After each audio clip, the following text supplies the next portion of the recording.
Hello, I'm Jack Garzella, and welcome to our Primers video series where we try to ground you in various technical and business concepts on how to marry the two, similar to what we do in our Business and Tech podcast on Spotify and Apple if you want to look for that there. This is on YouTube. We're at End-to-End Results. That's our channel. So if you wouldn't mind subscribing, and then definitely leave us comments about the content, other subjects you guys would like to hear. Would love your feedback. If you want to get me directly, I'm Jay Garzella on Twitter and Jack Garzella Official on Instagram. You can also just email us at info@endtoendresults.com if you have any questions or would like to contact us on anything. Well, I do a lot of work with businesses, trying to get them to grow, get them to be purchased, fix profitability, fix revenue, scale their systems. And basically I started this series because there's a huge disconnect between what executives know, what technical guys know, and their communication. So bottom line is, that's what this series is about. So hopefully find some of these subjects relevant to you, and definitely leave us feedback, and we look forward to interacting with you in the future. Thanks a lot. We'll get to our subject right now. Let's talk about metrics. What's a metric? If in the chat, if every one of you put a definition of a metric, we'll all find similar definitions, but everybody will have a slightly different definition of metric. What's worse is if I say define revenue or define sales or define profit. If there's 50 people or 500 people on this webinar, we will get 50 or 500 different answers. They'll be close, but we'll get different answers. So that's what we're going to cover today. We're going to use an actual case study from the retail industry. And then I'm going to help you with some best practices and category setup and stuff at a high level. Again, we're only going to spend 20 minutes or so on this today. But as we do these lunchtime kind of quick hitters. Okay, so this company's problem was each quarter, their profit forecast came in less than expected. Revenue was close, sometimes lower, sometimes higher, but the profit forecasts were always off. And that's not good when you're a public company. They were a public company. So sales and marketing's definition. So, they would have an actual definition of sales profit is what we're going to use here. Okay. Kind of stumbling because again, different metrics have different names and they can be different for different companies. So we're going to use sales profit in this example for this case study. So we have order value for the product less direct cost of the product and the shipping cost, right? So that's what sales and marketing used. The warehouse, it was all about what was shipped and the direct cost of product. And merchandising cared about the coupons and discounts they would get from manufacturers, as well as the direct cost of the product. But finance had a much different one because they would use the shipping costs, they would include the returns and things like that. So what you found is you had different organizations in the company doing different things. Sales and marketing were just trying to book orders. They didn't care if it was in stock or not. Obviously, they weren't trying to sell out of stock stuff. That's a bad experience. But they weren't worried about returns, that was for sure. Merchandising was paid on orders, right? They didn't care if it was shipped or not. Obviously, I'm being facetious here. They did care, but metrics didn't show that. And then finally, the finance department was looking at everything. So the company was losing money on a lot of products that they thought it was the best sellers, but there were also high returns on those items. So this is some of the stuff we started to find as we looked into the problems here with their metrics. And I'll take you through how we solved this here in a couple of slides. But we used kind of this process of what is a metric, how we were using it, and then use some best practices to get a good definition for that metric or metrics in this case. In that case study, we came up with about 30, I believe it was 33 different metrics across the different organizations in the company. And then finally, you'll hear KPI and metric used a lot together. A KPI is a metric, but a metric can be, you can have a metric that is not a KPI. Let me put it that way. Versus a key performance indicator is a special type of metric that you're using in a certain way. So moving on, again, a metric is going to measure something. That could be revenue, that could be sales, that could be product shipped, that could be response rate, response time, website, that could be the response rate on an ad campaign. Typically, it's a number with a formula, and it can be percentages, ratios, a base number. I've seen them as colors, right? Red, green, yellow. I've seen them as arrows up and down, whatever. You can see lots of things. Metrics have a definition. Metrics typically have a formula. That formula should be defined by the business users. Actually, a lot of this should be. We'll see that on the next slide. And they typically are going to have ranges for good and bad. But the basic error that I see, if you look on the right side here, is people will use the same names like sales, revenue, profit, response rate, but they'll have different definitions for each of those metrics. So response rate is a good one. And I always pause on it because there's so many different definitions of response rate. So I was in the early internet days when I was actually at the company that invented the 1x1 pixel that follows you around the internet, and the technology to know if you opened an email, did you open it and click, things like that. A company called MatchLogic that we sold for a lot of money. Anyway, the response rate, right? You could have a response rate of how many people opened the email. You could have another response rate of how many people opened and clicked. How many people opened and clicked and actually did more than, say, browse the site. So let's say more than 3 clicks on the site. How many had a response rate where they did all of those things, plus they created a shopping cart, and how many actually purchased, right? Those are all a type of response rate. And that's the problem you get into with metrics, is using a common name for different formulas. Now, a couple things you got to be careful of when using metrics. Remember, they're just a number at a point in time. It's not a decision. So metric being bad or good has to be used in the context. Weather, right? If I'm shopping and there's a huge snowstorm, 2 feet of snow, it's going to be down for the day, right? Now, online might not be down. Online may go up, but in-store visits will go down, things like that. So it's always got to be used in context. You'll have business goals.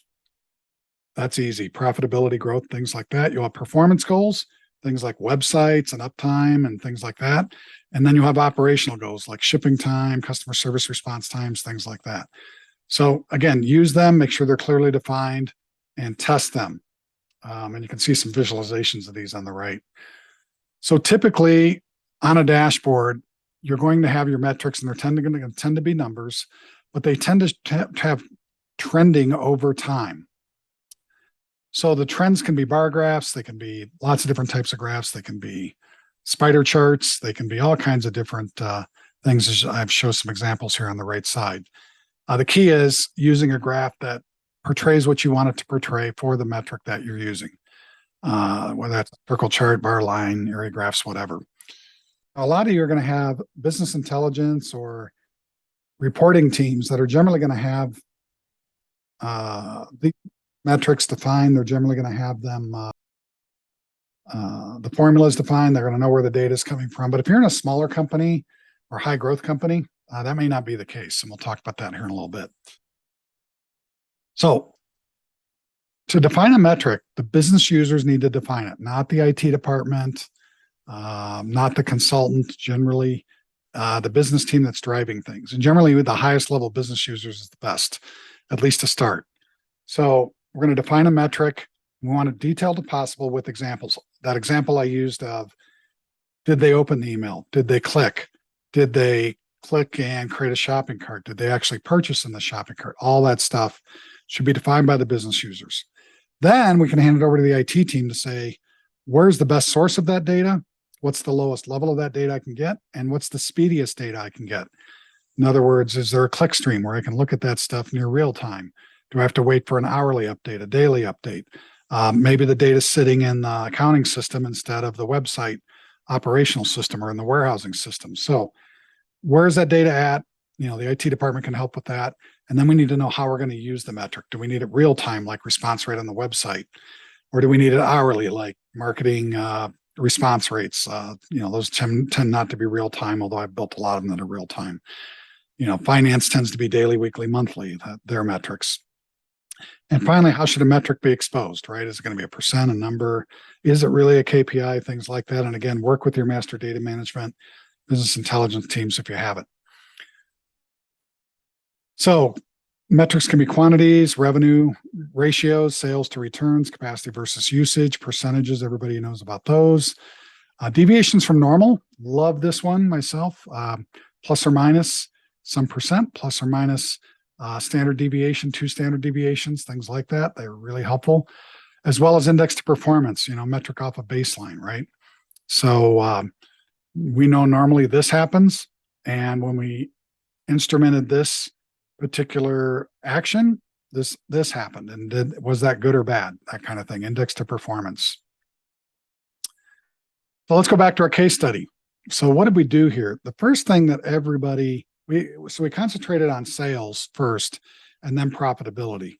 So I'm going to primarily work on the profitability ones for this slide. But again, we came up with about 33 metrics for this company. So we came up with marketing metrics, merchandising metrics, customer service metrics, and then we rolled a subset of those, about 10, maybe 12 of them, up to the executive level for everybody. So sales revenue, that was just product order value less taxes and shipping charges, right? That's revenue, notice, not profit. Sales profit, we have to take out we take that sales revenue less the direct cost of product.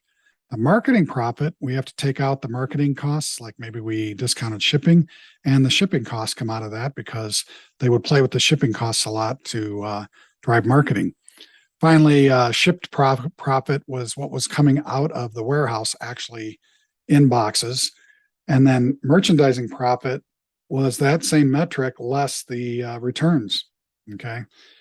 And then we have actual profit, which finance used, which was loaded with the overhead, the customer service, and things like that. So I've simplified this a little bit for this presentation in this slide, because we got pretty deep with this. We would go into reason codes of why things were returned. As an example, was there shipping damage? Was the color red, but when they got it, it looked more, burgundy or whatever. And then when we look at was the wrong product shipped, right? So all of that was tracked. We had metrics for all that stuff. But again, those are lower level things. I want to keep it high level for this. But the outcome was the company was able to dial in not only the profit forecast, but the revenue forecast. And what a side effect of this was the improved customer service. Because to get those metrics to be better, they had to do a better job on the website. They had to do a better job in the marketing materials. And with whether the website was the color or the way that we describe products. And then on the other side of it was, dealing with the marketing messages and things like that for the products being sold. So got very, very good. We could almost to the hour of the day, by the day of week, before Thanksgiving, before 5 days before Black Friday, 10 days before Christmas, we would know almost exactly where our revenue was going to end up based on those metrics.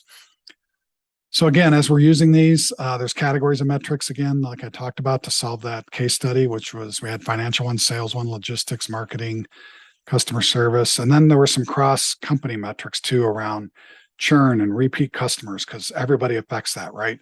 I might have sold it at the right price. I might have got it shipped out. But if it was the wrong product or the product looked different than what was described on the website, right, that would cause churn. So those are a lot of cross-company metrics that we would use.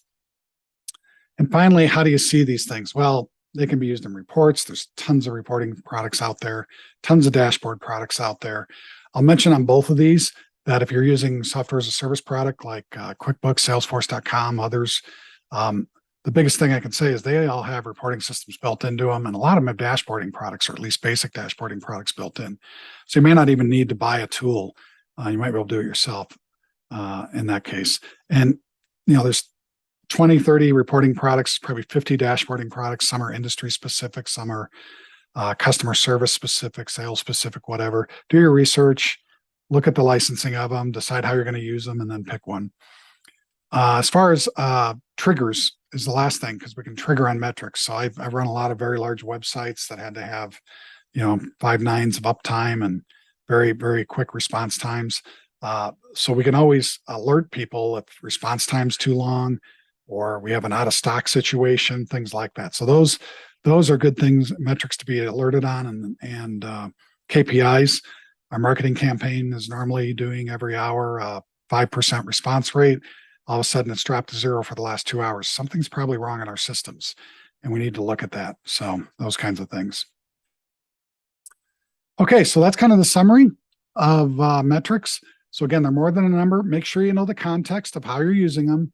And the biggest thing is define them correctly, with the business helping define them, grabbing the right data, and having the visibility for that metric where it's needed to be. Obviously, there's different categories, and then you might roll some of those categories up to the corporate level. And again, there's many, many tools to expose these metrics. So hopefully that was helpful. Again, a little 20-minute session on metrics. We did one on cloud computing. We're doing these weekly. So please subscribe to us on our different channels. And you can get to this on endtoendresults.com and just click events at the top and you'll see them listed there. And if you've signed up for this, you'll be getting an email with the recording, link to the recording on YouTube. Thanks a lot. Talk to you later. Appreciate it. Bye-bye.